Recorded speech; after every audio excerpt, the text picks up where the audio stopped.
नमस्कार साथियों, कैसे हो आप सभी। नियर स्टडी पर आप सभी साथियों का बहुत बहुत स्वागत है। साथियों, अगर आप बिहार डीएलएड एंट्रेंस एग्जाम 2025 का तैयारी कर रहे हैं तो ये क्लास पूरा जरूर देखिएगा। इस क्लास को छोड़ के मत जाइएगा। इस क्लास में आज आपके सिलेबस के ऐसे टॉपिक को बताने जा रहे हैं जो कि आपके एंट्रेंस एग्जाम की दृष्टि से बहुत ही महत्वपूर्ण है। आप प्रीवियस ईयर के अगर क्वेश्चन को देखोगे तो A to Z प्रश्न यहाँ से आपको मिलेगा। इस टॉपिक से रिलेटेड जो भी प्रश्न है A to Z प्रश्न इसमें कवर किए गए हैं और आई होप इस बार जो 2025 में एंट्रेंस एग्जाम होने जा रही है उसमें भी ये प्रश्न आपको मिलेंगे। तो चलिए वीडियो शुरू करते। पहला प्रश्न देखकर ही आपको पता चल गया होगा कि आज के प्रश्न का लेवल क्या रहने वाले हैं, इसलिए आप इस वीडियो को दबा के लाइक ऐसे वीडियो लाने के लिए करिएगा। इस वीडियो को दबा के लाइक करिए और चैनल को सब्सक्राइब करिए। डिस्क्रिप्शन में व्हाट्सएप टेलीग्राम ग्रुप का लिंक है, ज्वाइन करना ना भूले, क्योंकि ऐसे वीडियो हमेशा आपकी तैयारी को स्ट्रॉन्ग बनाने के लिए मैं लाता ही रहता हूँ। चैनल पर जाकर आप देख सकते हैं। किस राज्य में खनिज तेल का विशाल भंडार है? आपसे पता है खनिज तेल का विशाल भंडार कहाँ है? असम में। याद रखिएगा, असम में। याद रखिएगा आप लोग, असम में है। ये प्रश्न आपके एग्जाम में पूछे जाएंगे। इसके अलावा इतना इंपॉर्टेंट प्रश्न है, यहाँ पर देख लीजिए, जो कि हूबहू आपके एंट्रेंस एग्जाम में लग रहा है कि यही प्रश्न पूछा जाएगा। आप देख भी सकते हैं। भारत के किस स्थान पर पहला परमाणु ऊर्जा केंद्र स्थापित किया गया था? किस स्थान पर? याद रखिएगा, महाराष्ट्र के तारापुर में। याद रखिएगा, यहाँ पर तारापुर में पहला परमाणु ऊर्जा केंद्र स्थापित किया गया। ऊर्जा का स्रोत और नवीकरणीय है। और नवीकरणीय हम लोग 10th क्लास में पढ़े थे ना। और नवीकरणीय एक बार उपयोग करने के बाद जिसे हम दोबारा उपयोग नहीं कर सकते हैं। और नवीकरणीय कोयला, जल भी एक अलग तरह के स्रोत है, ठीक है। जो कोयला जो है ये और नवीकरणीय संसाधन है, याद रखिएगा आप लोग।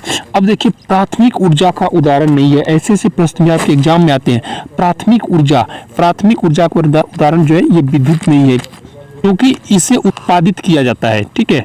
अब देखिए यहाँ पर ऊर्जा का, अब देखिए अगला प्रश्न यहाँ पर साथियों है, बहुत ही महत्वपूर्ण प्रश्न है।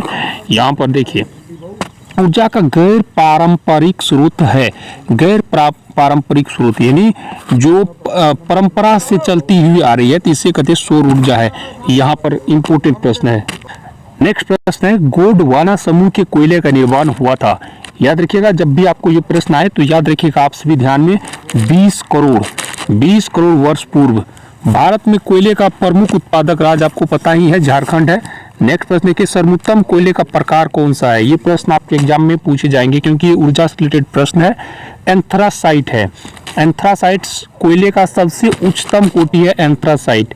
अगला प्रश्न है, मुंबई हाई क्यों प्रसिद्ध है? याद रखिएगा, मुंबई हाई जो है ये खनिज तेल उत्पादन हेतु प्रसिद्ध है।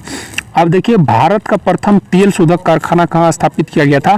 तो याद रखिएगा, असम के डिगबोई में। अभी हम लोग जो देख रहे थे, तेल का प्रमुख, खनिज तेल का प्रमुख उत्पादक राज्य कौन है? असम राज्य है। लेकिन असम के कहाँ पर वो स्थापित किया गया था? तो याद रखिएगा, डिगबोई में। प्राकृतिक गैस किस खनिज के साथ पाया जाता है? तो याद रखिएगा, प्राकृतिक गैस हमेशा जो है पेट्रोलियम के साथ पाया जाता है। अब अगला सबसे इंपॉर्टेंट प्रश्न है, भाखरा नागल परियोजना किस नदी पर अवस्थित है? भाखरा नागल परियोजना, याद रखिएगा, इस प्रश्न का सही आंसर हो जाएंगे सतलज नदी पर। दक्षिण भारत के सबसे बड़ी नदी घाटी परियोजना कौन सी है? याद रखिएगा, यह तुंगभद्रा नदी घाटी परियोजना दक्षिण भारत की सबसे बड़ी नदी घाटी परियोजना है, तुंगभद्रा परियोजना। ताप विद्युत केंद्र का उदाहरण क्या है? ताप विद्युत केंद्र का उदाहरण है यहाँ पर ये बरौनी। ये बरौनी ताप विद्युत केंद्र जो है, याद रखिएगा, ये बिहार के बेगूसराय में स्थापित है। ये बरौनी ताप विद्युत उत्पादन के लिए बेगूसराय में है, याद रखिएगा। अगला प्रश्न है, यूरेनियम का प्रमुख उत्पादक कौन सा उत्पादक है? क्या जादूगोड़ा? ऑप्शन प्रश्न है, इसका आंसर डी नंबर हो जाएंगे। नेक्स्ट प्रश्न की ओर आप बढ़ेंगे तो सबसे महत्वपूर्ण ये प्रश्न है यहाँ पर, एशिया का सबसे बड़ा परमाणु विद्युत गिरी कौन है? एशिया का सबसे बड़ा परमाणु विद्युत गिरी ये महाराष्ट्र के तारापुर में है। ये तारापुर है, लेकिन ये राज्य जो है महाराष्ट्र के अंतर्गत आते हैं। ये भी आप लोग याद करिएगा। किस राज्य में सौर ऊर्जा के विकास की सर्वाधिक संभावनाएं? राजस्थान। याद रखिएगा, अगला प्रश्न है 18 नंबर का सबसे महत्वपूर्ण प्रश्न यही है, ज्वारीय एवं तरंग ऊर्जा उत्पादन हेतु भारत के सर्वाधिक अनुकूल परिस्थितियां पाई जाती है। भारत के अधिक उत्पादन हेतु भारत की अधिक अनुकूल परिस्थितियां पाई जाती है। कहाँ पाई जाती है? याद रखिएगा जो है खंबात की खाड़ी में। ऑप्शन नंबर ये आपका 20 सही हो जाएंगे। अब अगला प्रश्न आपके फसल से रिलेटेड है, तो ये आपको अगली वीडियो में हम बताएंगे। याद रखिएगा ये भी आपके एग्जाम के सिलेबस में दिए गए हैं, इन्हें भी आपको याद रखना जरूरी है क्योंकि ये प्रश्न आपके एग्जाम में पूछे जाते हैं।